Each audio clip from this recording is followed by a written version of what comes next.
Ya Nabi salam alaika, Ya Rasul salam alaika.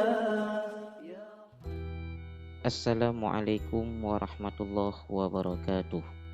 Sahabat beriman yang dirahmati Allah, Ibnul Mubarak adalah pemilik pedang, seperti halnya ia adalah pemilik pena dan kertas. Beliau seorang pemimpin di medan jihad, seperti halnya ia seorang imam di mihrab ibadah. Ibnul Mubarak adalah sosok pemberani, tidak takut mati, menerobos barisan-barisan musuh tanpa takut, hingga menjadi teladan dan panutan para prajurit. Beliau mengirimkan bait-bait syair kepada kawan dekatnya, seperti Fudil bin Iyad ketika ia menunggu di salah satu perbatasan. Wahai ahli ibadah dua tanah haram, andaikan engkau melihat kami, tentu engkau tahu bahwa engkau bermain-main dengan ibadahmu.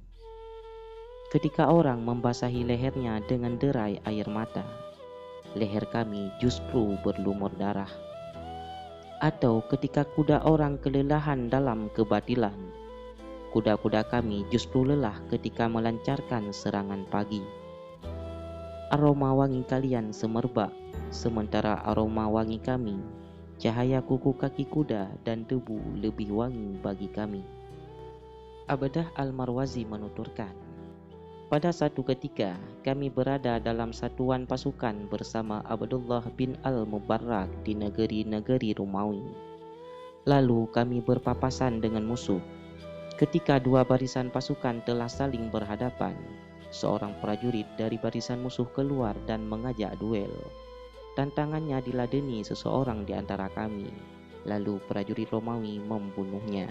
Seseorang lainnya dari kalangan kami maju. Lalu prajurit Romawi itu membunuhnya hingga pasukan muslimin mundur. Prajurit Romawi itu mondar-mandir di antara dua barisan pasukan dan menantang duel. Kemudian seseorang dari kalangan kami menghampirinya dan berhasil menghalaunya sesaat. Dan pada akhirnya berhasil menikam dan membunuh prajurit Romawi tersebut. Orang-orang menghampiri orang tersebut. Kemudian orang tersebut mengenakan penutup muka agar tidak dikenali.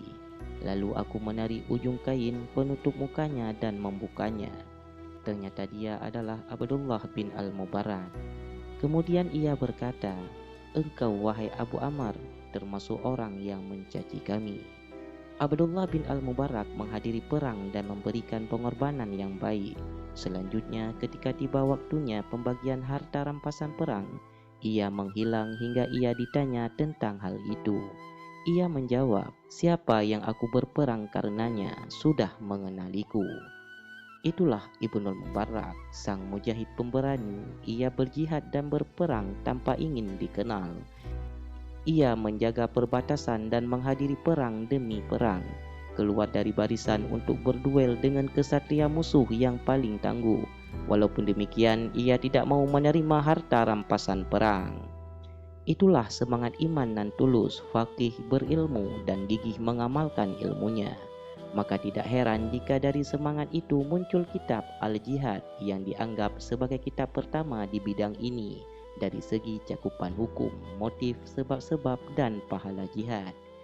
Ibnul Mubarak mengirim bibit syair kepada salah seorang saudaranya dari kalangan orang-orang zuhud yang mendekam di Baghdad dan enggan berjihad. Wahai ahli qiraah yang mengenakan wol dan kini berada di barisan orang-orang zuhud, tetaplah berada di perbatasan dan bersikaplah tawadhu' di sana.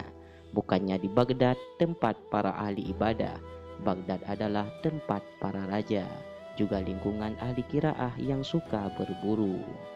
Selain mahir dalam berjihad, Ibnu Al-Mubarak juga fasih dalam bersyair. Dalam beberapa bait syairnya ia menuturkan, andaikan syair itu tidak memperburuk citra ulama, tentu saat ini aku lebih pandai bersyair dari Labid. Ibnu Mubarak juga berkata kepada orang-orang yang menukarkan agama dengan dunia dalam bentuk bait syairnya, kadang seseorang membuka toko untuk berdagang, sementara tokoh yang menjual agama telah dibuka untukmu.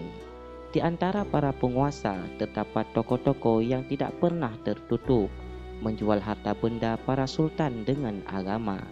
Engkau mengubah agamamu menjadi burung elang sebagai alat untuk memburu. Tidak akan beruntung para pemilik burung elang. Maka merasalah cukup dengan Allah hingga tidak memerlukan dunia para raja, sebagaimana para raja merasa cukup dengan dunia mereka hingga tidak memerlukan agama. Abdullah bin Al-Mubarak juga berkata tentang rekan seperjalanan di dalam beberapa bait syairnya. Jika engkau menyertai suatu kaum dalam perjalanan, maka jadilah seperti keluarga yang menyayangi mereka. Jiwa tentu mencela orang yang memiliki pandangan sehat, tapi buta hati untuk melihat kawan. Janganlah engkau mencela kekeliruan setiap kaum, tapi katakanlah marilah menuju jalan yang benar. Ketika engkau mencela mereka karena kekeliruan yang mereka lakukan, engkau pasti membuat jemu dan engkau tidak lagi punya teman. Ibnu Al-Mubarak juga memuji Imam Abu Hanifah dalam untayan syairnya. Telah menghiasi negeri-negeri dan siapapun yang ada di atasnya.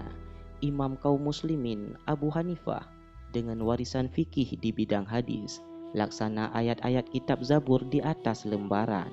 Tidak ada bandingannya di dua arah timur, tidak juga di antara dua arah barat, tidak pula di Kufah. Aku melihat orang-orang yang mencelanya, menyalahi kebenaran, selain hujah-hujah mereka juga lemah.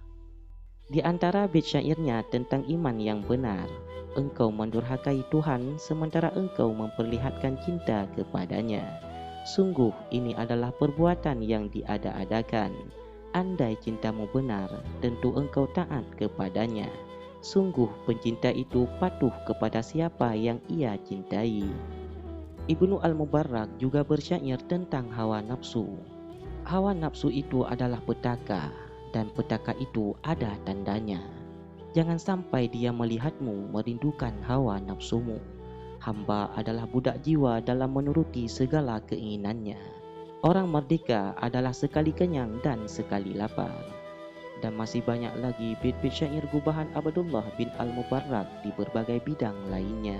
Semoga dapat bermanfaat. Wabillahi taufiq wal hidayah. Wassalamualaikum warahmatullahi wabarakatuh.